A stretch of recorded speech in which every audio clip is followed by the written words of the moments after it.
عزیز بچوں، آج ہم لوگ جان پہچان کی کتاب کا 26واں سبق جماعت 6 کا پڑھنے جا رہے ہیں، اور اس سے پہلے ہم نے سبق نمبر 1 سے 25 تک حروف کی شناخت، اس کے الفاظ اور اس سے بننے والے جملے ہم لوگوں نے پڑھے ہیں۔ آج ہم لوگ ایک نظم پڑھنے جا رہے ہیں، اور نظم کا عنوان ہے ہمارا وطن۔ تو آئیے اس کو ہم شروع کرتے ہیں۔ یہ ہندوستان ہے ہمارا وطن، محبت کی آنکھوں کا تارا وطن۔ یہ ہندوستان ہے، ہمارے ملک کا نام ہندوستان ہے، یہ ہمارا وطن ہے، اس میں کوئی شک نہیں۔ محبت کی آنکھوں کا تارا وطن، آنکھوں کا تارا ایک محاورہ ہے، اس کے معنی یہ ہے کہ بہت چہیتا، بہت پیارا وطن۔ یقیناً ہمارا ملک بہت پیارا ہے۔ محبت کی آنکھوں کا تارا وطن، ہمارا وطن دل سے پیارا وطن۔ یہ ہمارا وطن دل سے پیارا ہے۔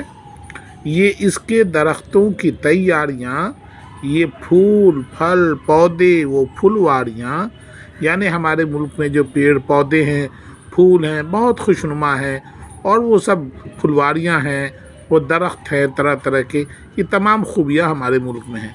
ہمارا وطن دل سے پیارا وطن۔ یہ ہوا میں درختوں کا وہ جھومنا، وہ پتوں کا پھولوں کا منہ چومنا، یعنی ہوا میں درختوں کا جھومنا، جب ہوا چلتی ہے تو پتے پیڑ پودے سب ہلتے ہیں، جھولتے ہیں، وہ پتوں کا پھولوں کا منہ چومنا، اور ہل ہل کر پھولوں کا منہ چومتے ہیں۔ ہمارا وطن دل سے پیارا وطن۔ یہ ساون کی کالی گھٹا کی بہار، یہ برسات کی ہلکی ہلکی فوار۔ جب ساون کا مہینہ آتا ہے تو ہلکی ہلکی کالی گھٹا آتی ہے، بڑا سہانا موسم ہو جاتا ہے، اور گھٹا چھائی ہوئی رہتی ہے، ٹھنڈی ہوا چلتی رہتی ہے۔ یہ برسات کی ہلکی ہلکی فوار، اور فوار ہلکی ہلکی بارش، نہ تیز نہ کم ہوتی رہتی ہے۔ یہ ہمارا وطن دل سے پیارا وطن۔ آئیے ہم دوسری طرف دیکھتے ہیں۔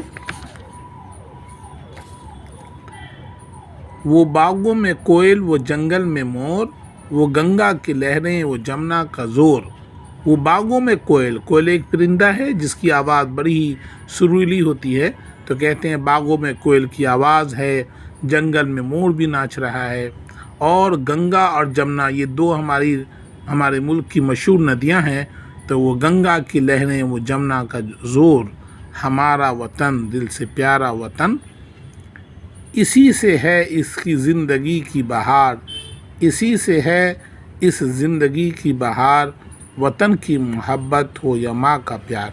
یعنی زندگی میں بہار، خوشیاں جبھی آ سکتی ہیں جب ہم وطن سے محبت ہو اور ماں کا پیار ہو، تو اسی سے زندگی میں خوشیاں آ سکتی ہیں۔ اسی سے ہے اس زندگی کی بہار، وطن کی محبت ہو یا ماں کا پیار، ہمارا وطن دل سے پیارا وطن۔ تو اس نظم کو آپ کاپی میں لکھیے، آپ بار بار پڑھنے کی مشق کیجیے۔ دیکھیے اس کے اندر کچھ الفاظ دیے ہوئے ہیں۔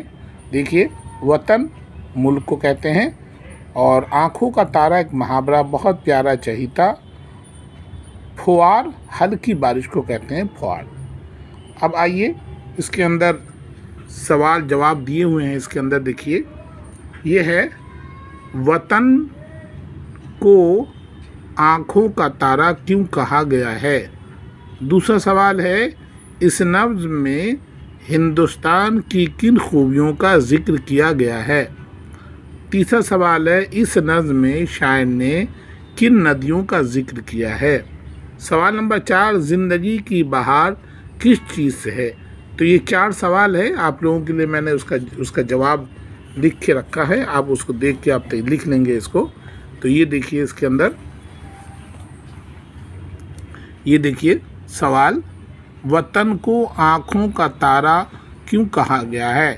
جواب، ہمارا وطن ہندوستان بہت خوبصورت اور پیارا ہے، اس کو آنکھوں کا تارا کہا گیا ہے۔ کیوں کہا گیا ہے؟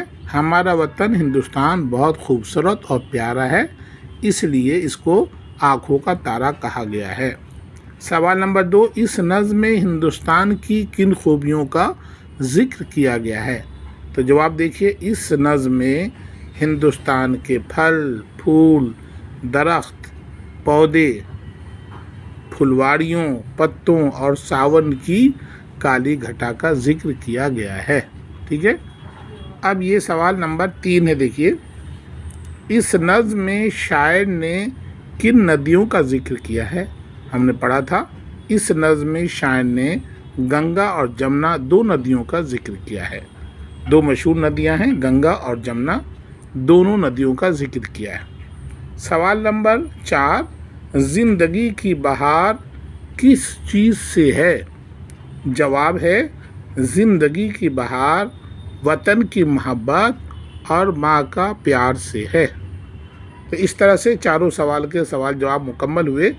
اب اس کے اندر کچھ دیے گئے ہیں کہ متضاد سنگولر پلرل یعنی واحد جمع، یعنی ایک کو کہتے ہیں سنگولر اور 2 کو کہتے ہیں 2 سے 1 سے زیادہ کو کہتے ہیں پلورل جمع کہتے ہیں. تو ان میں یہ الفاظ ہیں. دیکھیے آنکھ، آنکھ کی جمع آنکھیں، درخت، درختوں، پھلواری، پھلواریاں، پھول، پھولوں، گھٹا، گھٹائیں، باغ، باغوں، لہر، لہریں. تو یہ اس نظم کے اندر یہ دیکھیے اس کے اندر یہ 6-7 الفاظ ایسے ہیں جن کا واحد جمع اس میں بتایا گیا ہے. آنکھ کی آنکھیں، درخت کا درختوں، پھلواری کا پھلواریاں، پھول کا پھولوں، گھٹا کی گھٹائیں، باغ کی باغوں، لہر کی لہریں. تو آئیے اب دیکھتے ہیں آگے. اور سوال نمبر 3 نیچے دی ہوئی خالی جگہوں کو بھریے. تو یہ خالی جگہ ہے ہندوستان ہے ہمارا وطن. نمبر 2 وہ اس کے درختوں کی تیاریاں، خالی جگہ تھی درختوں لکھ دیا. وہ پتوں کا پھولوں کا منہ چومنا، نظم ہے یہ خالی جگہ. وہ ساون میں کالی گھٹا کی بہار، وہ گنگا کی لہریں، وہ جمنا کا زور. تو یہ سب نظم کا ہی ایک حصہ ہے جس میں خالی جگہ بنایا گیا ہے. اب دیکھیے سوال نمبر 4 حصہ الف اور بے کو نظم کے مطابق ملا کر شعر بنائیے. یعنی ایک لائن ادھر دے رکھی ہے اور ایک لائن ادھر. یہ دیکھیے آپ، وہ باغوں میں کوئل، وہ جنگل میں مور. یہاں مور آیا تو کیا ہوگا؟ وہ گنگا کی لہریں، وہ جمنا کا زور. تو مور زور مل گیا. اسی سے ہے اس زندگی کی بہار. بہار آیا، وطن کی محبت ہو یا ماں کا پیار. تو بہار اور پیار. ہوا میں درختوں کا وہ جھومنا، وہ پتوں کا پھولوں کا منہ چومنا. تو جھومنا چومنا. وہ ساون کی کالی گھٹا کی بہار، وہ برسات کی ہلکی ہلکی پھوار. تو یہاں بہار یہاں پھوار. اس طرح الف کو بے سے ہم نے میچنگ کر دی، ملا دیا. اب دیکھیے دوسری طرف.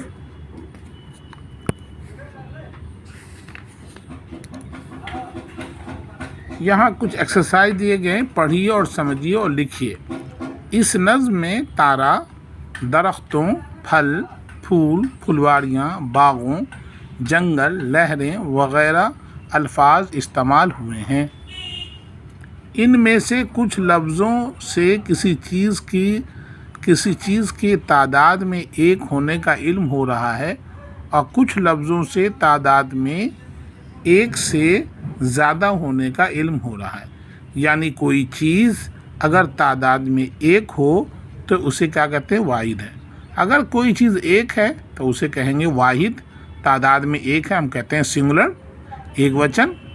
اور اگر 2 یا 2 سے زیادہ ہو تو اسے جمع کہتے ہیں. یعنی 1 سے زیادہ ہو، 2 3 4 کچھ بھی ہو، اسے ہم جمع کہیں گے. اس تاریخ کی روشنی میں واحد اور جمع کے 5 مثالیں آپ بھی لکھیے.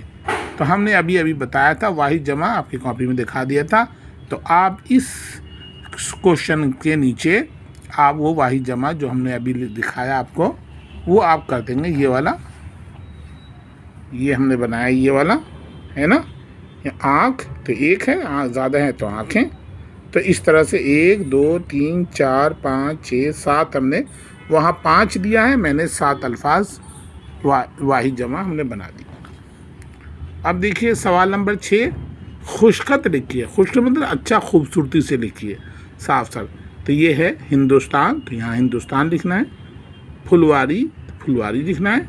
گھٹا، تو گھٹا لکھنا ہے۔ گنگا، تو گنگا لکھ دینا ہے۔ بہار، تو بہار۔ اسی طرح پوری خالی جگہ میں یہ لکھیں۔ اس نظم کو یاد کیجیے اور اپنے اسکول کے سالانہ جلسے میں پیش کی۔ تو کہا جا رہا ہے کہ یہ نظم بڑی خوبصورت نظم ہے جس کو چکبص لکھنوی نے لکھا ہے۔ آپ اس کو اچھی طرح سے یاد کر لیجیے، اور جب بھی آپ اسکول میں کوئی فنکشن ہو تو آپ اسکول فنکشن میں اپنے آپ کو پیش کریں کہ میں یہ نظم پڑھوں گا۔ اس نظم کی شاعر کا نام ہے چکبص لکھنوی، نام ہے ان کا، چکبص لکھنوی۔ تو یہ نظم آج کا ہمارا مکمل ہوا۔ ان تمام ایکسرسائز کو، سوال جواب کو آپ کاپی پہ کر لیں گے، ٹھیک ہے؟ اسی کے ساتھ ہم مکمل کرتے ہیں۔